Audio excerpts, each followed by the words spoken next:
बिस्मिल्लाहिर्रहमानिर्रहीम। अस्सलामु अलैकुम वरहमतुल्लाहि वबरकातुहू। जी नाज़रीन, आज के सबक के अंदर हम पढ़ेंगे इसमें अदद वहद से तस्निया हम कैसे बनाएंगे। तो चलिए आज का सबक शुरू करते हैं। इंशाअल्लाह बिल्कुल आसान तरीके के अंदर आपको समझाने की कोशिश की जाएगी। अगर ये सबक देख लेते हैं तो मैं गारंटी के साथ कहता हूँ वहद से तस्निया बनाते वक़्त आपको किसी किस्म की कोई परेशानी लाहिक नहीं होगी। लेकिन याद रखें, ये जो हम वहद से तस्निया बनाने का तरीका आपको बता रहे हैं ये इस्म के अंदर चलेगा। इसमें वहद से तस्निया कैसे बनाएंगे, फ़ेल वहद से तस्निया कैसे बनाना है, इसको इंशाअल्लाह अगली वीडियो के अंदर हम बताएंगे। तो चलिए आज का सबक शुरू करते हैं। देखें, इसमें अदद वहद से तस्निया बनाने के लिए इब्तिदान आपको दो काम करने हैं।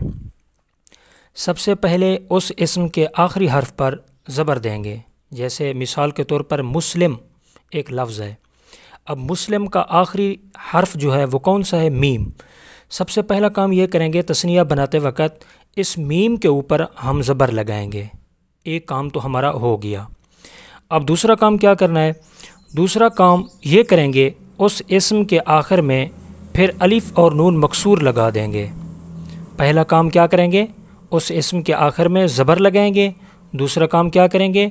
उस इस्म के आखिर में अलिफ़ और नून मकसूर लगा देंगे। तो मुस्लिम से मुस्लिमान बन जाएगा। मुस्लिम एक मुसलमान, मुस्लिमान दो मुसलमान।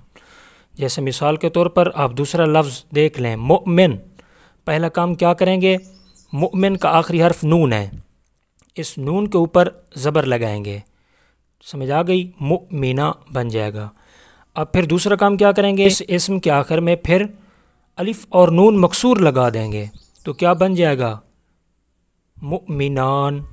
समझ आ गई? ठीक हो गया। मिसाल के तौर पर शैतान। अब शैतान का आखिरी हर्फ क्या है? नून। अब पहला काम क्या करेंगे? नून के ऊपर ज़बर लगाएंगे। ठीक है। फिर आखिर के अंदर दूसरा काम क्या करेंगे? आखिर के अंदर अलिफ़ और नून को लगा देंगे। तो क्या बन जाएगा? शैतान से शैतानान। शैतान एक शैतान, शैतानान दो शैतान। समझ आ गई? मुनाफिक मुनाफिकान। ठीक है।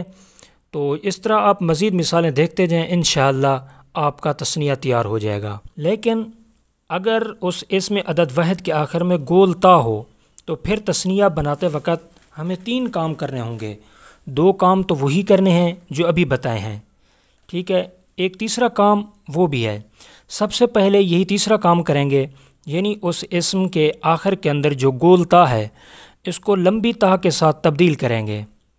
समझ आ गई? जैसे मुस्लिमतुन, मुस्लिमतुन। समझ आ गई? पहला काम क्या करेंगे? इस गोल ता को लंबी ता के साथ तब्दील करेंगे। दूसरा काम वही करेंगे, इस इस्म के आखिरी हर्फ पर ज़बर लगाएंगे। समझ आ गई?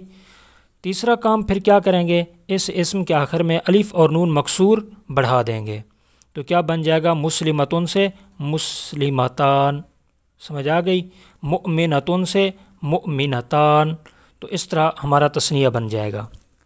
लेकिन याद रहे, ये उस वक़्त है जब हम तस्निया को मरफ़ू बनाएंगे या मरफ़ू पढ़ेंगे। अगर तस्निया को हम मजरूर या मंसूब पढ़ेंगे या बनाएंगे तो फिर हमें कुछ और काम भी करना होगा। वो क्या काम है? पहला काम तो वही करेंगे, यानी जिस तरह हम पहले हमने पढ़ा है, मतलब उस इस्म के आखिर हर्फ पर ज़बर लगाएंगे। अब दूसरा काम वहाँ पर क्या था? उस इस्म के आखिर में अलिफ़ और नून मकसूर लगा देंगे। लेकिन तस्निया को जब हम मंसूब या मजरूर पढ़ेंगे उस वक़्त अलिफ़ और नून ज़ैद नहीं करेंगे, बल्कि उस वक़्त या और नून मकसूर ज़ैद करेंगे, या और नून मकसूर बढ़ाएंगे, लगाएंगे। इस तरह अब हमारा तस्निया बन जाएगा इंशाअल्लाह ताला। तो उम्मीद की जाती है आज के सबक से आपको इस्तिफ़ादा हुआ होगा और इसमें अदद वहद से तस्निया बनाने का तरीका आपको अच्छी तरह समझ आ गया होगा। अगर आपने समझ लिया है तो लाइक कर दें, अच्छा कमेंट करके हमारा हौसला अफजाई ज़रूर कर दें। चैनल पर न है तो चैनल को सब्सक्राइब करके بیل گھنٹی کو ضرور دبائیں تاکہ اس طرح کے مزید آنے والے اسباق بآسانی آپ تک پہنچتے رہیں اور آپ ہمارے چینل اور کچھ سیکھیں سے کچھ سیکھ سکیں۔ اور آپ کے جتنی دوست اب آپ سیکھنے سکھانے پڑھنے پڑھانے کے ساتھ تعلق رکھتے ہیں ان کو ہمارے چینل اور کچھ سیکھیں کے ساتھ ضرور جوڑیں تاکہ وہ بھی اس سے بھرپور فائدہ اٹھا سکیں۔ آج کے لیے اتنا ہی، اور ملتے ہیں اگلے سبق کے اندر۔ اپنا بہت بہت خیال رکھیے گا اور مجھے اپنی خصوصی دعاؤں میں یاد رکھیے گا۔ السلام علیکم ورحمۃ اللہ وبرکاتہ۔